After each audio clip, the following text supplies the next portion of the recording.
Hallelujah. ദൈവത്തിൻ്റെ വലിയ നാമത്തിന് വീണ്ടും സ്തോത്രം കരയേറ്റുന്നു. വിലപ്പെട്ട ദിവസം ദൈവം നമുക്ക് ദാനമായി തന്നുവാൻ കർത്താവിന് പ്രസാദമായി. ആമേൻ. സദൃശവാക്യയുടെ പുസ്തകം 11-ാം അധ്യായത്തിൻ്റെ 10-ാമത്തെ വാക്യം, സദൃശവാക്യം 11-10 വാക്യത്തിൽ പറയുന്നത്, നീതിമാന്മാർ ശുഭമായിരിക്കുമ്പോൾ പട്ടണം സന്തോഷിക്കുമെന്ന വാക്കാണ്. നീതിമാന്മാർ ശുഭമായിരിക്കുമ്പോൾ പട്ടണം സന്തോഷിക്കും.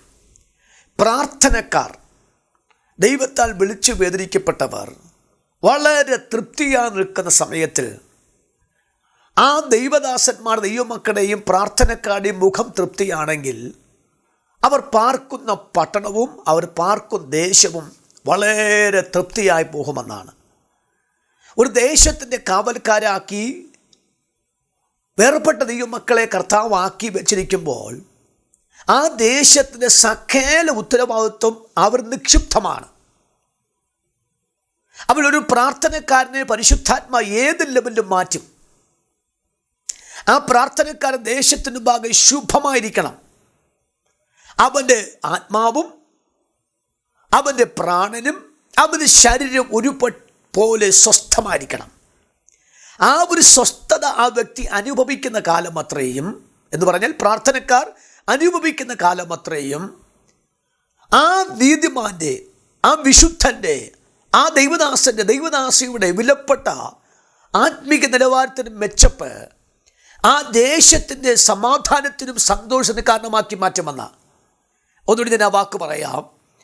പ്രവാചകൻ എന്ന വാക്കിൻ്റെ അർത്ഥം ദൈവത്തിനും മനുഷ്യനും മധ്യ നിന്നുകൊണ്ട് ദൈവത്തിൽ നിന്നും അരുളപ്പാട് വാങ്ങി മനുഷ്യർ കൊടുക്കുന്നവരെ പ്രവാചകൻ എന്ന് പറയുന്നു.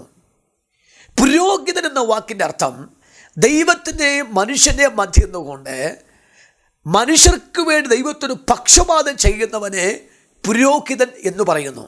അപ്പോൾ ദൈവം നമ്മെ ഒരു പുരോഹിതനായും ഒരു പ്രവാചകനായും ദേശത്തിൽ, ഒരു പട്ടണത്തിൽ ആക്കി വച്ചിരിക്കുമ്പോൾ ആ ദേശത്തിന് സകല സ്വസ്ഥതയ്ക്കും, ആ ദേശത്തിന് സകല സമാധാനത്തിനും, ആ ദേശത്തിന് സകല ആശ്വാസത്തിനും ആ വിലപ്പെട്ട കാവൽക്കാരനായ അഭിഷക്തൻ കടപ്പെട്ടവനാണ്. അപ്പോൾ ഒന്ന്, പ്രാർത്ഥനക്കാരൻ നീതിമാൻ ശുഭപ്പെട്ടിരിക്കണം.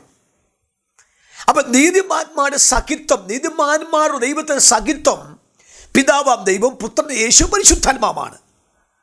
അപ്പോൾ ഈ ത്രിയേക ദൈവത്തിന് സഖിത്വം അനുഭവിക്കുന്ന ഒരു നീതിമാനായ സംബന്ധിച്ചോളം, ഒരു പ്രാർത്ഥനക്കാരെ സംബന്ധിച്ചോളം ആ ദൈവത്തിലെ സഖിത്വ നിമിത്തം സ്വസ്ഥത അനുഭവിക്കുന്നു. ദൈവത്തെ സഖിത്വ നിമിത്തം സമാധാനം അനുഭവിക്കുന്നു. ദൈവത്തെ സഖിത്വ നിമിത്തം ആശ്വാസം അനുഭവിക്കുന്നു.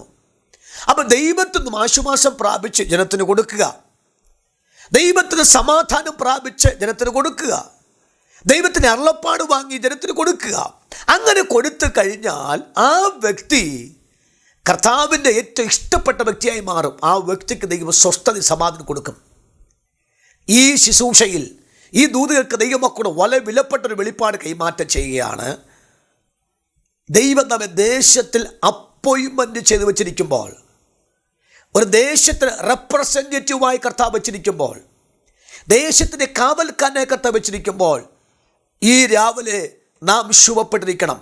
പല കുടുംബത്തിനകത്തും, പല ശുശ്രൂഷന്മാരുടെ ജീവിതത്തിലും, പല പ്രാർത്ഥനകളുടെ ജീവിതത്തിനകത്തും അസ്വസ്ഥതകളും അലച്ചിലും വലച്ചിലുകളും മൊത്തം അനുഭവിക്കപ്പെട്ടവരായിരിക്കുമ്പോൾ ഇന്ന് രാവിലെ നിങ്ങൾക്കൊരാത്മാവിൽ എൻകറേജ് തരുവാൻ കർത്താവിൻ നാമത്തിൽ ശരണപ്പെടുന്നു. നീതിമാന്മാർ ശുഭപ്പെട്ടിരിക്കണം. Praise the Lord. നീതിമാൻ ആശ്വാസം കണ്ടെത്തണം. നീതിമാന്മാരുടെ അസ്വസ്ഥപ്പെടുത്തുന്ന വെല്ലുവിളികളുണ്ട്, പൈശാചിക വെല്ലുവിളികളുണ്ട്, മാനുഷ്യ വെല്ലുവിളികളുണ്ട്, വിവിധ തലത്തിൽ വെല്ലുവിളികളുണ്ട്. അപ്പോൾ ഈ നീതിമാൻ ഓർക്കണം, ഞാനൊന്ന് ആടിക്കഴിഞ്ഞ ദേശമാടും, ഞാൻ ഉലഞ്ഞു കലഞ്ഞ ദേശം ഉലയും, ഞാൻ അല്പമൊന്നും മാനസികമായിട്ട് വ്യഥ അനുഭവിച്ചാൽ ദേശവും അതിനകത്ത് ഫീലിങ്സ് അനുഭവിക്കേണ്ടി വരും.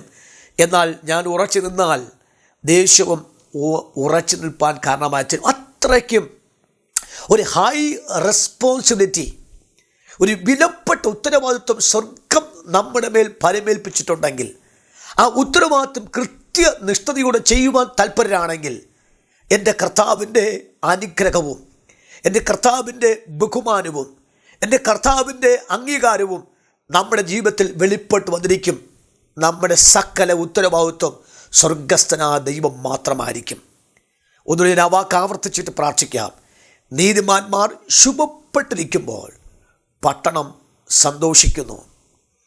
എവിടെയെങ്കിലും പട്ടണം കരയുന്നുവെങ്കിൽ, എവിടെയെങ്കിലും പട്ടണത്തിനകത്ത് ഫീലിങ്സുകൾ, ഭയങ്ങൾ ബാധിച്ചിരിക്കുന്നുവെങ്കിൽ അതിൻ്റെ ഉത്തരവാദിത്വം ഞാനാണ് എന്ന് നമുക്ക് പറയാൻ പറ്റുമെങ്കിൽ, പ്രത്യേകിച്ച് ഈ ദിവസങ്ങളിൽ ഈ ദൈവശബ്ദങ്ങൾക്ക് ദൈവമക്കളോട് ഞാൻ ആത്മാവിൽ പറയാം,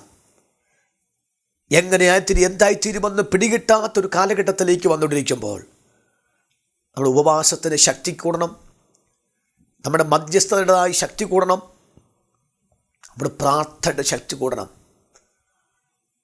ഇല്ല എങ്കിൽ ദേശത്തിനകത്ത് ഭയത്തിൻ്റെ ആത്മാവ് കൊണ്ട് മൂടി പാർക്കുവാൻ കഴിയാത്ത രീതിയിലുള്ള അലച്ചിലുകൾ വന്ന് പതിക്കുമെങ്കിൽ ഇന്ന് നമുക്ക് പറയാം, കർത്താവേ, ഞാനൊന്ന് ശുഭപ്പെട്ടിരിക്കണം. ഞാനിത് പറയുമ്പോൾ തന്നെ എനിക്ക് നല്ല നിയോഗമുണ്ട്.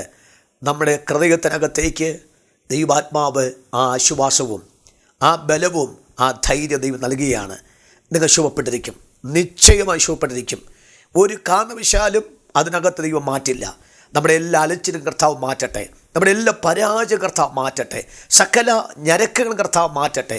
ധൈര്യത്തോടെ നമുക്ക് മുന്നോട്ട് പോകുവാൻ ദൈവത്തിൻ്റെ വചനം നമുക്ക് ഉപയോഗബലമാകട്ടെ എന്ന് പ്രാർത്ഥിക്കുന്നു. സ്വർഗസ്ഥ പിതാവേ, ജനത്തെ അനുഗ്രഹിച്ചു പ്രാർത്ഥിക്കുന്നു. കർത്താവിനെ അനുഗ്രഹപ്പെടട്ടെ. കർത്താവെ, നീതിമാന്മാർ ശുഭപ്പെട്ടിരിക്കുമ്പോൾ പട്ടണം ആനന്ദിക്കുന്നു, സന്തോഷിക്കുന്നു. ജനത്തിൻ്റെ അലച്ചിലുകളും വേദനകളും കർത്താവ് മാറ്റി പൂർണ്ണ ധൈര്യത്തോടും പൂർണ്ണ ബലത്തോടും മുമ്പോട്ട് ഗമിപ്പാൻ തക്കവണ്ണമുള്ള കർത്താവിൻ്റെ വിലപ്പെട്ട കൃപ കൊടുക്കണമെന്ന് പ്രാർത്ഥിക്കുന്നു. ദൈവം അങ്ങനെ ചെയ്യണം, യേശു ക്രിസ്തുവിന്റെ നാമത്തിൽ തന്നെ. ആമേൻ, ആമേൻ, ആമേൻ. God bless you all.